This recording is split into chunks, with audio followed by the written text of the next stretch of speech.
आजच्या या कार्यक्रमाचे अध्यक्ष आपल्या शाळेचे डायरेक्टर ॲडव्होकेट विजयरावजी जाधव साहेब यांच्या वाढदिवसानिमित्त आपण सुंदर हस्ताक्षर कार्यशाळा हे आयोजन केलेलं होतं आणि त्यामध्ये भरपूर विद्यार्थी सहभाग घेतला होता।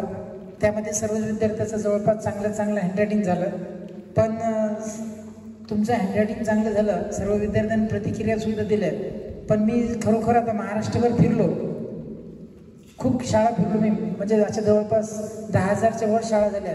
पण ज्यावेळेस साहेबांनी मला फोन केला तर म्हणजे बघा आता काही असं असते की साहेबाकडून म्हणजे आता आमदार साहेब 2 टर्म निवडून आले, खूप काही मोठा व्याप आहे, बाकीचे काही, तरी सुद्धा म्हणजे आमदार साहेबांनी सुद्धा की विद्यार्थ्याचं हँडरायटिंग चांगलं हो म्हणजे इथपर्यंत लक्ष आहे। नाही तर बघा तुम्ही बाकीचं आता खूप काही असे लोक असतात पण त्यांचं काही म्हणजे हे नसते, पण साहेबाचे खूप बारकं आहे। मी त्याच वेळेस ज्यावेळेस पहिला फोन केला त्याच वेळेस मी महाराष्ट्रात फिरतो त्याच्यामुळे माझं लक्षात येते की ज्या मी तर प्रत्येक शाळेमध्ये सांगतो, ज्या शाळेच्या अध्यक्षाचं डायरेक्टरचं जे लक्ष आहे ती शाळा खरोखर एकदम चांगल्या पद्धतीने आहे। जसं मी साहेबांना त्या दिवशी पण म्हटलं होतं, वसमतची दळवी सरांची शाळा, त्याच्यानंतर शिरडशहापूरला एंबल सरांची शाळा, हे जी म्हणजे पहा काही शाळा अशा असतात, शाळा खूप आहे पण आपल्या विद्यार्थ्याचा सर्वांगीण विकास व्हावा, त्याचा हँडरायटिंग चांगला असावं, त्याची म्हणजे प्रत्येक गोष्टीवर लक्ष असेल, ती खरोखर शाळा चांगली आहे। आणि साहेबांच्या वाढदिवसानिमित्त कार्यक्रम ठेवला आणि मला इथं बोलवलं, त्याबद्दल मी साहेबांचे आभार मानतो।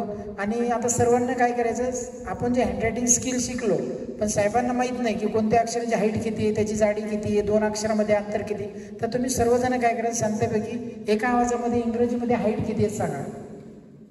इंग्रजीमध्ये हाईट किती आहे? 3 हाईट आहे, पण साहेबांना माहीत नाही कोणत्या अक्षराची किती हाईट आहे। कॅपिटल लेटरची किती हाईट आहे सांगा? 50% म्हणजे किती, नेमकं 2 ओळीमध्ये आपलं 1 लाईनचा नोटबुक आहे, त्याच्यामध्ये कितीपर्यंत काढणार तुम्ही? अर्ध्यापर्यंत। ठीक आहे, त्याच्यानंतर आता स्मॉल कॅपिटल झाले सर्व 26, आता स्मॉलमध्ये जी BD FHLGD जी सर्वात उंच अक्षर आहे त्याची उंची किती काढणार? 50% म्हणजे कॅपिटल 26 आणि स्मॉलमधले 7 म्हणजे 33 अक्षराची हाईट सारखी आहे, बरोबर आहे। आता स्मॉलमधले GJPQY ची हाईट किती काढणार? 25% वर आणि 25% लाईनच्या खाली। ठीक आहे, त्याच्यानंतर आता सर्वात छोटे अक्षर स्मॉल मधले 1 पासून तर Z पर्यंत त्याची उंची किती काढणार? 25%। 2 अक्षरामध्ये अंतर किती ठेवणार? पॉईंटचं। 2 शब्दामध्ये अंतर किती ठेवणार?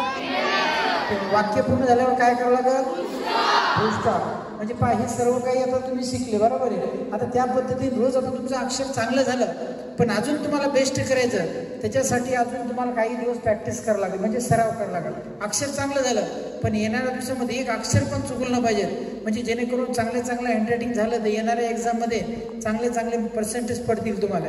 नाहीतर मी तुम्हाला सांगितलं काही विद्यार्थ्यांचं असं असते आप लिखे खुदा वाचे, कारण महात्मा गांधी सत्याच्या प्रयोग पुस्तकामध्ये लिहून ठेवलं, सुंदर हस्ताक्षर शिक्षणाचा पाया, सुंदर हस्ताक्षर व्यक्तिमत्व ओळखते, सुंदर हस्ताक्षर विद्यार्थ्याचा दागिने आहे। ज्याचा हस्ताक्षर सुंदर तो हुशार, ज्याचा हस्ताक्षर खराब तो सामान्य विद्यार्थी।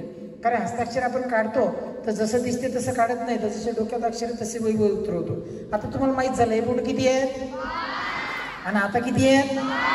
5, म्हणजे सर यायला माहीत झालं नाही, ते काय करतो ते जसं दिसते तसं नसते, म्हणूनच जग हसते। डोळ्याचं काम पाहणे नाही, काय करायला लागेल? डोळ्याचं काम काय? निरीक्षण करणे, कारण असे सुद्धा 5 बोट होतात, असे सुद्धा 5 होतात। आता अंगठा दिसते का? नाही, मग तसंच आहे, अक्षर जसं दिसते तसं जर काढलं तर अक्षर चुकतच नाही, पण आपण काय करतो जसे डोक्यात अक्षर आहे तसे वैभव उतरवतो, त्याच्यामुळे आपलं अक्षर खराब येते। त्याच्यामुळे आता अजून चांगलं हँडरायटिंग काढायचं, कारण साहेबांचं बघा पुरेपूर तुमच्यावर लक्ष आहे आणि तुमचं चांगलं आता बघा तुम्ही काही विद्यार्थ्यांनी किती छान आहे, अरे काही मोठी 11वी 12वीची BEdच्या विद्यार्थ्याला एवढं संचलन चांगले करता येत नाही, ते एवढं त्या मुलीनं पण किती म्हणजे तिच्या प्रतिक्रिया एकदम स्पष्ट आणि किती म्हणजे कणखरपणे बोललेली आहे। काही जणांना कसं असते, काल पण आपण पाहिलं, तुम्ही जोपर्यंत स्टेजवर येणार नाही तोपर्यंत मागास राहणार। तुम्ही विद्यार्थ्याला नवीन अजून काय करा की प्रत्येक कार्यक्रमामध्ये वेगवेगळ्या विद्यार्थ्यांनी इथं संचलन करायचं, म्हणजे येणाऱ्या दिवसात आपण प्रत्येक गोष्टीमध्ये आपण सक्षम असलो पाहिजे। आता